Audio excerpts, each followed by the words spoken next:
वारदात से जुड़ा एक संदिग्ध उज्जैन में गया था। हाल ही में उज्जैन में गया था एक संदिग्ध जो इस पूरे वारदात में शामिल था। मालवा निमाड़ के अन्य इलाकों में सर्च ऑपरेशन जारी है। उज्जैन, नीमच, रतलाम, नागदा, खंडवा से भी सर्च जारी है। तो ये तमाम वो जगह है जहां पर सर्च ऑपरेशन चल रहा है। एक बार फिर से आपको जगहों के नाम बता दें, कौन कौन से इलाके में ऑपरेशन जारी है, सर्च ऑपरेशन जारी है। उनमें से एक उज्जैन है, नीमच है, रतलाम है, नागदा है और खंडवा में सर्च ऑपरेशन जारी है। तो आप देखिए कि अब ये जो कनेक्शन है सीधे उज्जैन में मिला है, बाबा सिद्दीकी हत्याकांड से जुड़ा हुआ। हरियाणा, उत्तर प्रदेश, मुंबई, उज्जैन और देखिए लगातार अलग अलग राज्यों से जुड़े हुए तमाम जो संदिग्ध हैं वो दिख रहे हैं। तो ऐसे में ये तार जो है, ये नेक्सस जो है कहां तक फैला हुआ है, आप इससे समझ सकते हैं। मुक्ता पाठक मेरी सहयोगी इस वक्त लाइव जुड़ चुकी है इसी खबर पर। मुक्ता, एक और राज्य, एक और कनेक्शन। देखिए, कल सुबह से ही मुंबई क्राइम ब्रांच की टीम जो है वो उज्जैन पहुंच गई। लगभग 7 से 10 सदस्यों की ये टीम है। वो उज्जैन के जो पुलिस की टीम है उसके सहयोग से वो वहां पे सर्चिंग कर रही है। कल जो खबर आ रही थी कि वो उज्जैन में जगह जगह सर्चिंग कर रही है, लेकिन आज जो खबर मिली है वो उज्जैन के अलावा खंडवा, खास करके ओमकारेश्वर को वो वहां पे सर्चिंग जारी है। उनका ये मानना है कि जो तीसरा आरोपी है शिव कुमार, वो शायद मुंबई से उज्जैन की ट्रेन में बैठा है, उज्जैन आया है, इसीलिए सर्चिंग जारी है। और एक और बात यहाँ पे आ रही है, जिस पिस्टल से बाबा सिद्दीकी की हत्या हुई थी उसका उज्जैन से क्या कनेक्शन है, ये भी एक जो कड़ी है इसको भी तलाश रही है मुंबई क्राइम ब्रांच की टीम। तो इस तरह के बहुत सारे सवाल हैं जिसके जवाब ढूंढने के लिए मुंबई क्राइम ब्रांच की टीम जो है वो कल से उज्जैन में है। उज्जैन के आसपास के जितने भी जो इलाके हैं वहां पे सर्चिंग जारी है। खास करके उज्जैन, खंडवा, ओमकारेश्वर, यहाँ पे पूरी फोकस है। और पूरा का पूरा उज्जैन पुलिस, हमारी उज्जैन एसपी से बात हुई तो उन्होंने कुछ भी बताने से इनकार किया, बस ये पुष्टि की कि हाँ टीम आई है और सर्चिंग जारी है। जी जी। और मुक्ता, जिस तरह से देखिए अलग अलग राज्यों में कनेक्शन साबित हो रहे हैं, तो इससे अंदाजा लगाया जा सकता है कि कहां तक ये पूरा नेक्सस फैला हुआ है और तार कहां कहां तक जुड़े हुए हैं। जी बिल्कुल, देखिए उज्जैन का कनेक्शन इसलिए भी है कि अभी से 2 साल पहले लॉरेंस बिश्नोई के गैंग के 2 लोग यहाँ से पकड़े भी गए थे उज्जैन के नागदा से, तो वो भी एक कनेक्शन है। तो ये इसीलिए कि लॉरेंस बिश्नोई के गैंग के कुछ सदस्य 2 साल पहले यहाँ से पकड़े गए थे नागदा से। तो अब यहाँ पे बात आ रही है कि शिव कुमार शायद मुंबई से ट्रेन से यहाँ उज्जैन पहुंचे हैं। जो हथियार यूज हुआ है उसका भी कुछ कनेक्शन निकाला जा रहा है। तो कुछ सब काफी सारे सवाल है उज्जैन और खंडवा के लोकेशन को लेकर, इसलिए अब उज्जैन जो है एक महत्वपूर्ण कड़ी बन गया है इस पूरे हत्याकांड में। जी। और ये इनपुट कहां से मिला, पूरा पुलिस ने कैसे छानबीन की और कहां से ये पता चला कि उज्जैन से भी कनेक्शन है? जो बात अभी समझ आ रही वो यही है कि जो 2 आरोपी पकड़े गए थे उन्होंने कुछ बताया है कि हाँ शिव कुमार जो पहले पुणे में जो उसी को सुपारी दी गई थी इस पूरे हत्याकांड की, और वो पुणे में स्क्रैप व्यापारी के यहाँ पे काम करता था। तो वहीं से कुछ इनपुट मिला है, जो आरोपी पकड़े गए हैं उसके बाद जो है मुंबई क्राइम ब्रांच की टीम जो कल सुबह से उज्जैन में आ गई है। ओमकारेश्वर, खंडवा, उज्जैन और तमाम जगह पे सर्चिंग जारी है। जो 2-3 सवाल जो मेन है वो ये है कि क्या लॉरेंस बिश्नोई का गैंग का यहाँ से भी कुछ संबंध है, क्योंकि 2 साल पहले भी यहाँ पे उनके कुछ मेंबर्स पकड़ा गए।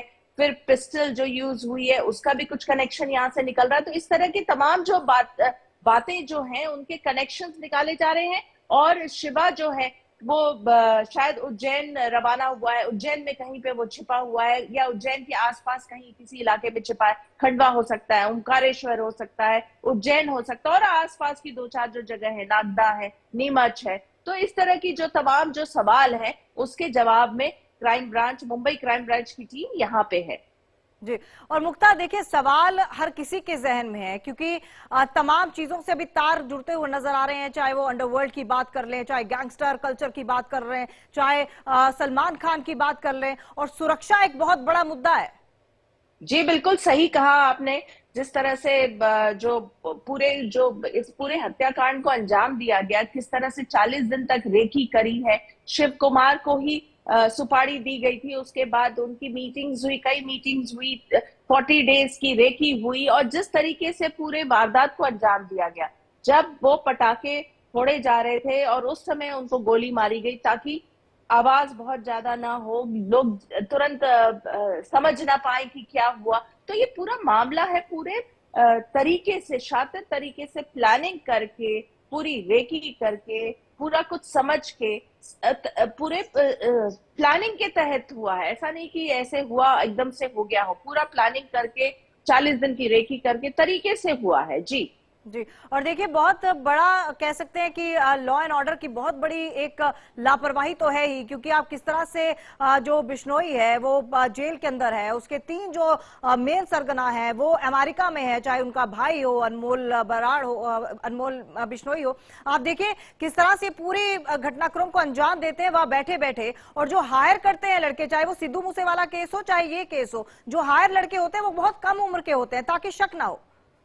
बिल्कुल। अभी जो बात सामने आ रही वो ये आ रही है कि लॉरेंस बिश्नोई ने इस तरह के स्लीपर सेल बहुत सारे अपने बना लिए हैं, जिसमें बहुत कम उम्र के उन्होंने लड़कों को हायर किया हुआ है। उस तरह के लड़के जो गरीब तबके से आते हैं, या तो बेरोजगार होते हैं या छोटे मोटे ऐसे इस तरह के काम करते हैं। जैसे शिवा का आप केस ले लिए, वो पुणे में स्क्रैप व्यापारी क्या काम कर रहा था। तो इस तरह के तमाम लड़कों का एक पूरा गैंग खड़ा कर लिया उन्होंने, जो एक स्लीपर गैंग है, कभी वो उनको वो एक्टिव कर लेते हैं। तो ये सारी चीजें हैं, बहुत ही इस पर जो है अब गहन चिंतन विचार होना चाहिए कि किस तरह से वो जेल के अंदर में रह के इस तरह के पूरे वारदात को अंजाम दे रहा है। लगातार वो लोगों को धमकी दे रहा है, लगातार अपनी बातें वो कह रहा है, एक तरह से वो चैलेंज कर रहा है लॉ एंड ऑर्डर की सिचुएशन को, वो लगातार चैलेंज कर रहा है।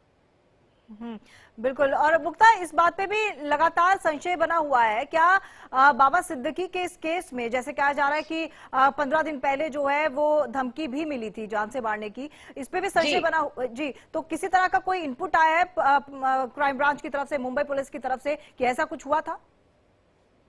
जी, ये बात तो आ रही है सामने कि उन्होंने बताया था कि उनको हत्या से उनके हत्या के उनको धमकी मिली है, और इसीलिए उनको जो है पूरी सिक्योरिटी वगैरह भी उनके साथ थी। लेकिन अब इसको कितनी सीरियसली लिया गया कि नहीं लिया गया, या क्या चूक हो गई सुरक्षा में, जब सिक्योरिटी उनके पास थी उसके बाद भी इस तरह के हत्या का अंजाम दे दिया गया और लोगों को पता नहीं चल पाया। देखिए, तो इसमें तो यही बात सामने आ रही है ना कि इन्होंने कितने तरीके से, प्री प्लान तरीके से इन्होंने काम को, हत्या को अंजाम दिया कि हर व्यक्ति जो है वो सकते में है। जी बिल्कुल। और देखिए, ये जो बिश्नोई गैंग है, इनका पूरा ये स्ट्रैटेजी रहती है, ये कुछ दिन पहले रेकी करते हैं और उसके बाद घटना को अंजाम देते हैं। आप थोड़ा पीछे चले जाइए, अगर आप देखें जेपी गरेवाल जो कि पंजाबी सिंगर है, कनाडा में उनके घर पर गोलीबारी होती है, फायरिंग की जाती है।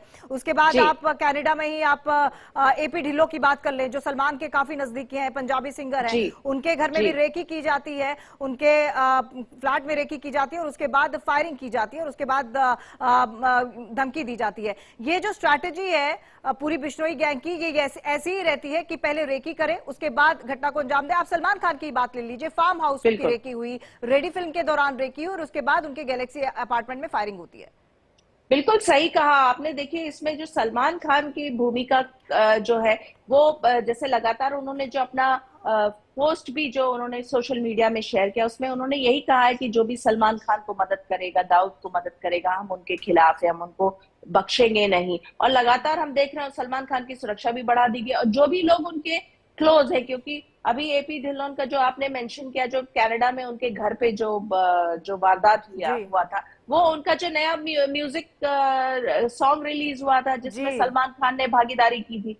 तो इस तरह से लॉरेंस बिश्नोई के टारगेट्स बहुत क्लियर हैं, और वो लगातार उन लोगों को धमकी भी देते रहते हैं, वहां की रेकी कराते रहते हैं। तो बिल्कुल उनका जो मोडस ऑपरेंडी है बहुत क्लियर है। बिल्कुल वो जो है उन्होंने एक स्लीपर सेल बना लिया, जैसा कि क्लियर है, बहुत बेरोजगार युवाओं को उन्होंने हायर किया हुआ है, और गरीब तबके के लड़के हैं, रेकी प्रॉपर करते हैं, बड़े प्री प्लान तरीके से काम करते हैं, और धमकाने से वो बिल्कुल नहीं चूकते हैं। जो उनको लगता है कि आपने कुछ पैसों के लिए इन लड़कों को हायर किया जा रहा है, क्योंकि खबर ये भी आ रही थी कि 50-50 हजार रुपए इनको एडवांस दिए गए, और जो पूरे